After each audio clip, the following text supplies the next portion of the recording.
Process of financial statement analysis, just read आने को आ सकता है, बट ये तो एक सीक्वेंस ऑफ इवेंट्स है, सीक्वेंस ऑफ इवेंट्स है जो आपको पता होना चाहिए।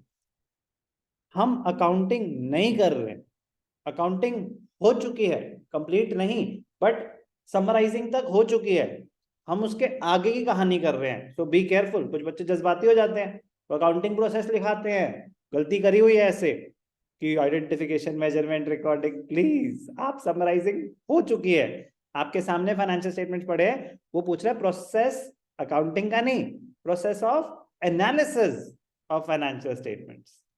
तो first step is rearrangement of financial statements. कह रहे आपके सामने तो फाइनेंशियल स्टेटमेंट्स हैं, रीअरेंजमेंट मतलब जो आपकी रिक्वायरमेंट है, जो डेटा आपको चाहिए आप वो आइडेंटिफाई करो ना, उसमें से वो यूज करो। For analysis it is necessary to reclassify the complex data contained in the financial statements into purposive classes so that maximum desired information from every data for analysis can be extracted. मुझे चाहिए current ratio, मैं पूरी balance sheet पे क्यों बार बार focus करूं?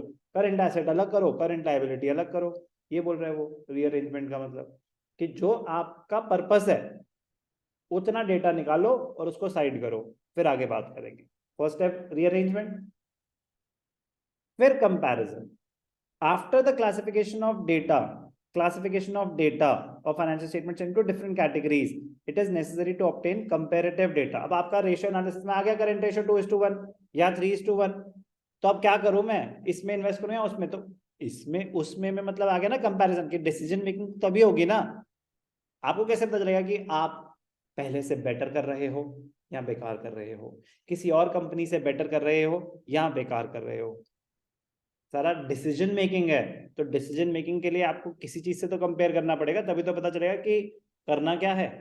तो next step becomes comparison. Comparison में भी इंटरफर्म और इंट्राफर्म।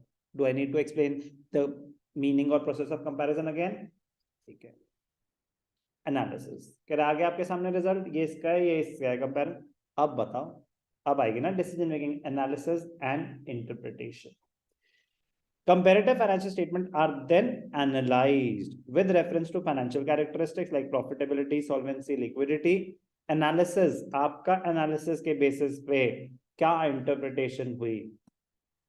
तो rearrangement, comparison, analysis and interpretation. Process of analysis of financial statement. Interpretation again मतलब taking the final decision. So what did you interpret from this data? The concluding part. अब ऐसा question है, which part is referred to as the concluding part of the analysis of financial statement? The process of analysis, उसका concluding part कौन सा होता है? Interpretation. ऐसे question बन सकते हैं, तो प्लीज मतलब वन मार्कर है ना, कुछ भी बन सकता है। तो इतना आपको क्या, आपको तो बस सीक्वेंस पता होनी चाहिए थी। ये जो अच्छा process of financial statement concluding मतलब लास्ट स्टेप पूछ रहा है, तो ऐसे आपको याद नहीं करना, अंडरस्टैंड करना। Interpretation of financial information generated in the process of financial statement analysis. The interpretation should be precise and directed towards indicating the movement of various financial characteristics. तो क्या था ये? Process of analysis of financial statement.